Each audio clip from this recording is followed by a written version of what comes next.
Hello everyone, आज हम करने वाले हैं एडवांस अकाउंटिंग चैप्टर नंबर है इसका 3।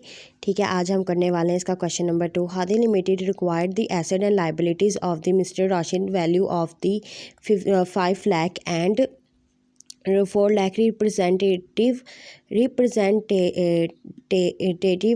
was the agreed that the purchase consideration would be settled by the issuing of 10% debentures of ₹100 each by Hadi Limited. Pass the journal entries if the purchasing consideration was that. उन्होंने बोला कि जो Hadi limited company थी ना, उनके assets and liabilities of mister Rashid value, assets हमारे 5 लाख और liabilities है हमारी 4 लाख 14,000। ठीक है, 40,000।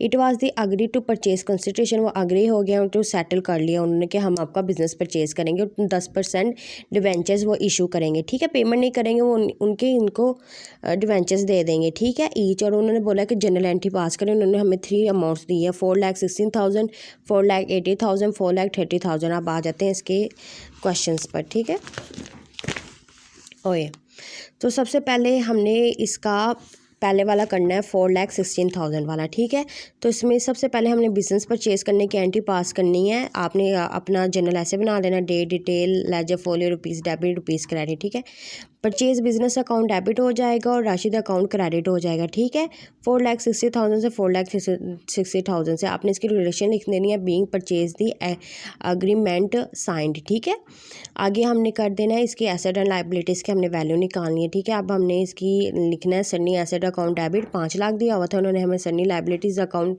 क्रेडिट कर दिया 14,000 से, और हमारा बिजनेस परचेज कितनी थी 4,60,000। ठीक है, being assets and liabilities taking over.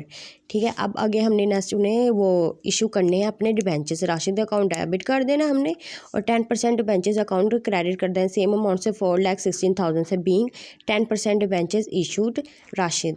ठीक है, अब हमारी नेक्स्ट आ जानी है कि 4,80,000 में हमने, अब आप देख लें इसमें ना एंट्री सेम है, सिर्फ छोटी सी जैसे देखिए गुडविल आ गया है, जनरल रिजर्व आ जाए, बस छोटी सी चेंजेस आनी है, एंट्रीज बिल्कुल सेम है। हमने ये एंट्री इसलिए पास कर रहे हैं क्योंकि अमाउंट चेंज है, अगर अमाउंट सेम होती तो हमने एंट्री नहीं पास करनी थी।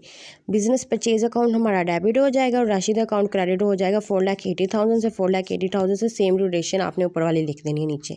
सन्नी एसेट अकाउंट डेबिट हो जाएगा, बिजनेस परचेज क्रेडिट हो जाएगा, सन्नी लाइबिलिटीज़ अकाउंट क्रेडिट हो जाएगा। अब आप इसका वर्किंग पर आ जाए। देखें हमारे पास एसेट कितने थे 5 लाख, 14,000 हमारे पास कितनी है लाइबिलिटीज़। ठीक है, ये देखें इन दोनों को 5 लाख में से हमने 14,000 लेस कर देना, 4,60,000 आ जाना। इसमें से हमने 46,000 आ जाने, इसका हमने इसमें से 4,80,000 को लेस कर देना, तो हमारे पास आ जाना है 20,000 हमारे पास जाएगा गुडविल में। ठीक है, देखिए ये हमने ज़्यादा पहले हमने ली थी 4,16,000 में लिया था बिजनेस पर, अब हम ले रहे हैं 4,80,000 में। ठीक है, जब हम एसेट्स में से लाइबिलिटी लेस करेंगे वो अमाउंट आ जानी हमारी सेम, जिसमें हमारा बिजनेस बेसिकली हमने सोल्ड करना है या परचेज़ करना है। ठीक है, पर इसमें हमारे 20,000 ज़्यादा आ रहा है, इट्स मीन कि हमने 20,000 उनकी गुडविल की वजह से दी है।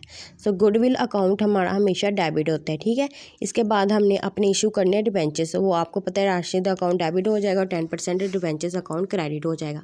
अब नंबर सी पर आ जाते हैं 4,30,000 पर। ठीक है, सेम एंट्री आपने पहले पास करनी है, बिजनेस परचेज अकाउंट डेबिट है, राशिद अकाउंट क्रेडिट कर देना, Sunny asset, Sunny liabilities account credit और बिजनेस परचेज। अब आपने एसेट में से लाइबिलिटीज़ लेस कर देनी है, जो अमाउंट आनी है उसमें से आपने ये 4,30,000 लेस कर देनी है, हमारे पास 30,000 आ जाना। ये हमारा जनरल रिजर्व है क्योंकि हमने कम में लिया है, 30,000 हमने कम में परचेज़ किया बिजनेस, जो हमारे पास जो अमाउंट बचते हैं वो हम रिजर्व्स में डाल देते हैं, तो ये हमने जनरल रिजर्व में से डाल दिया। सेम आपने कर लेनी है वर्किंग, आपके पास अमाउंट आ जानी है। ठीक है, इसके बाद आपने अपने डिबेंचर्स इशू करने हैं, राशिद अकाउंट डेबिट हो जाएगा और 10% डिबेंचर्स अकाउंट क्रेडिट हो जाएंगे और आपने ड्यूरेशन सेम लिख लेनी है।